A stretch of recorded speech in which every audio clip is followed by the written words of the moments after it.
Hello everybody, my name is Brandon Haynes. I'm on Team Bravo with Eric and Nathan. Our topic was license extension for aging nuclear power plants.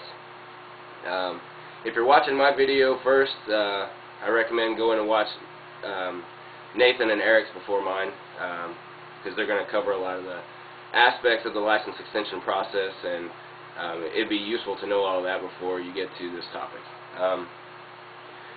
What we tried to do was go into this with an open mind, not either being in support of the license extension process and how the whole thing plays out, but yet to go into it and try to look at it from both sides, so that we made a pretty neutral paper, so that everyone can use all that information to kind of make their own decision of what they think should be happening.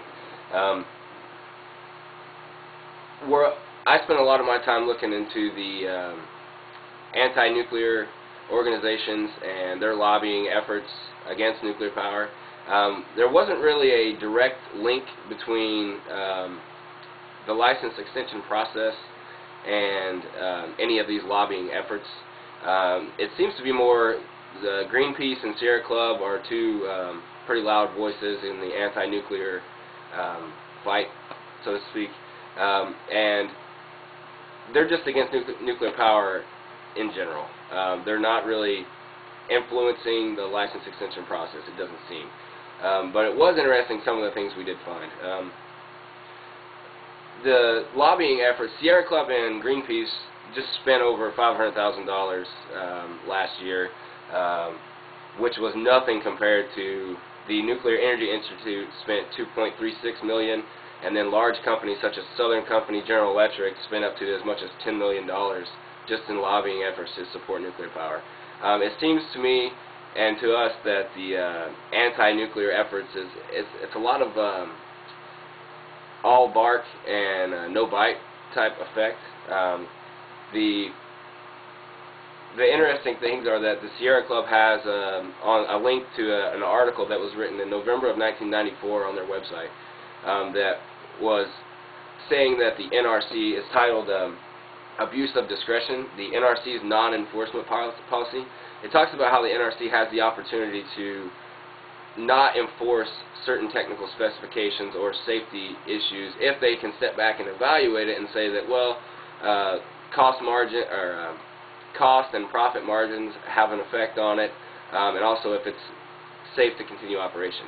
The NRC acknowledged the fact that there's almost no situation in which continued operation and definitely a startup of a plant puts it in a safer condition than if it was just to stay shut down.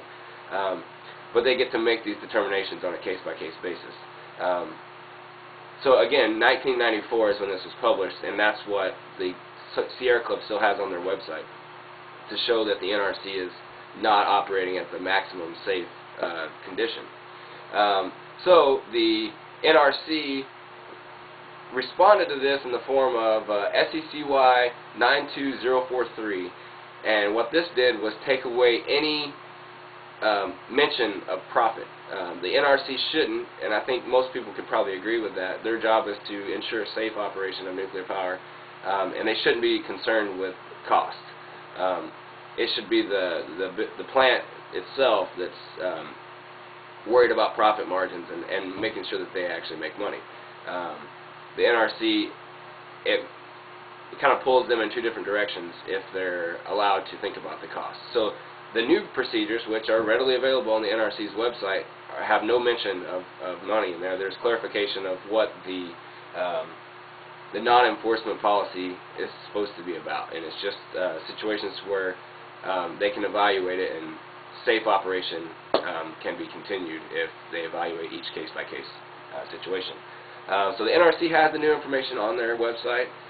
There has been other accusations from the anti-nuclear organizations that say that the NRC possibly was withholding information in certain situations in regards to safe evaluation of each plant. But we had no issues finding any information about any of the license extensions that we wanted to find on the NRC's website. Everything is readily available. So what we kind of concluded here is that we believe that the license extension process is working. The NRC is working with the plants to ensure that if they are going to extend the license for a plant, that is a safe decision. The plants are working beforehand to make sure that they're upgrading their plant, improving the safety and the efficiency of their plant, which Nathan covered a lot earlier. So we wanted to come up with some sort of recommendation on how the process and how the public can become more informed, and that's where we run into problems, because the public, there's very little interest unless there's a problem with nuclear power. There's San Onofre Nuclear Generation Station has a public outreach program, but the media's interest and the people's interest is not there unless there's a problem. So although we don't know exactly how they could do this, we think it would be beneficial to try to improve the level of knowledge of the public. Knowledge sometimes is scary to people, and they just rather not know about it at all.